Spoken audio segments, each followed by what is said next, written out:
Welcome back to prime debate. Rachitha గారు, ఇంకొక main topic మనం ఈరోజు డిస్కస్ చేయాల్సింది ఏంటంటే రిలేషన్స్ అనేవి ఎందుకు దారి తప్పుతున్నాయి.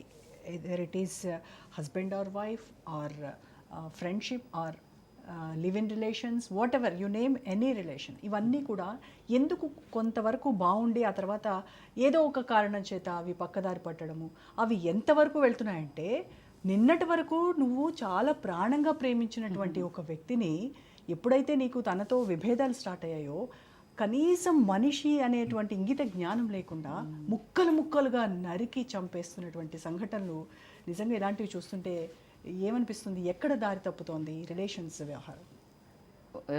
మీరు ఇంత చిన్న 10 minutes మనకు 5 minutesలో ఇది చాలా huge subject. I did hundreds of videos on this. అంటే ఒక్కొక్క రిలేషన్స్ ఎందుకు ఇట్లా అవుతున్నాయి అని చెప్పాలంటే స్వార్థం అనుకోనివ్వండి, అడ్జస్ట్ కాని తత్వం అనుకోనివ్వండి, అంటే నేను ఇంపార్టెంట్ సెల్ఫ్ అబ్సెషన్ అనుకోనివ్వండి, ఎవరైనా నిన్ను తప్పు పట్టి అంటే మీరు రాంగ్ అని చెప్తే తీసుకోలేకపోవడం కానివ్వండి, ఇలాంటి అగ్రెసివ్ బిహేవియర్ ఇనిషియేట్ అయ్యి చంపడానికి పోయేది మాత్రము వాళ్ళలో తప్పున్న వాళ్ళే పోతారు. ఒకవేళ నువ్వు కరెక్ట్ అయినట్టయితే మనకు చంపేంత కోపం రాదు. కొంతమంది గట్టిగా చెప్పడం వేరు, అరిసి చెప్పడం వేరు. గట్టిగా చెప్పే వాళ్ళు ఎవరు అంటే when they are very right.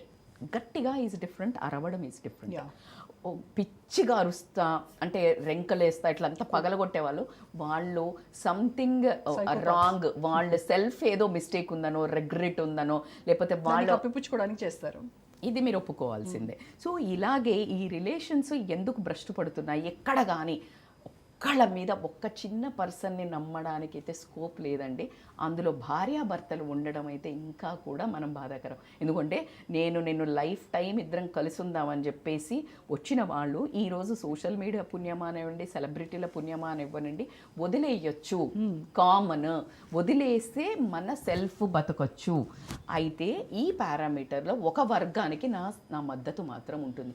ఎవరైతే ఫిజికల్ అబ్యూజ్, మెంటల్ అబ్యూజ్కి గురయ్యి భర్త చాలా కొడుతూ చాలా ఏమీ చెయ్యకుండా తాగుబోతయ్యి తనను ప్రతి క్షణం మెంటల్ అబ్యూస్, ఫిజికల్ అబ్యూస్ చేసే వాళ్ళకు ఖచ్చితంగా they have a right to వెళ్ళడం.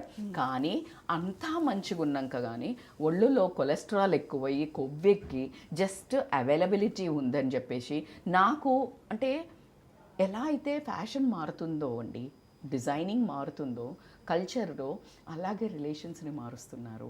అవి కూడా ట్రెండ్కి తగ్గట్టు. ఎగ్జాక్ట్లీ. ఇప్పుడు ఇంకొక అప్గ్రేడ్, ఇంకొక మంచిగా ఇప్పుడు మనం చాలామందిని చూసాం చాలా మంచిగా, అరే ఎవరినో ఎందుకంటే ఇంక నేను I don't want to take a names, కానీ హయ్యర్ గ్రేడ్లో ఉన్నవాళ్ళు అంటే ద మోస్ట్ బ్యూటిఫుల్ ఉన్న వాళ్ళకు కూడా డివోర్స్లు అవుతున్నాయంటే నువ్వు అందంగా లేవని వదిలిపెట్టారా అనే వాళ్ళకి ఏం ఆన్సర్ ఇస్తారు మీరు? రిచ్ ఉండి చాలా ఫేమ్ ఉన్న ఆయనను కూడా వదిలిపెట్టుకున్న వాళ్ళని చూసి అప్పుడు ఏం చూసి వదిలిపెడుతున్నారు అనుకోవచ్చు. So it is too much confusion. Communication లోపం అనుకోనివ్వండి, ఎమోషనల్ అవైలబిలిటీ లేకపోవడం అనుకోనివ్వండి. నేను ఈరోజు మీరు వచ్చారండి ఇక్కడికి, నేను బిర్యానీ పెట్టాను, చక్కగా కొంచెం డిజర్ట్ పెట్టాను, కొంచెం రాగానే స్టార్టర్ ఇచ్చాను, సూప్ ఇచ్చాను. ఇమ్మీడియట్గా జస్ట్ కొంచెం సేపటికే మీకు ఇంకొకరు వచ్చి ఇక్కడ ఇంకొక బిర్యానీ ఉంది మా మీరు తింటారా? ఇంకెందుకు, ఫుల్ అయిపోయింది కదా.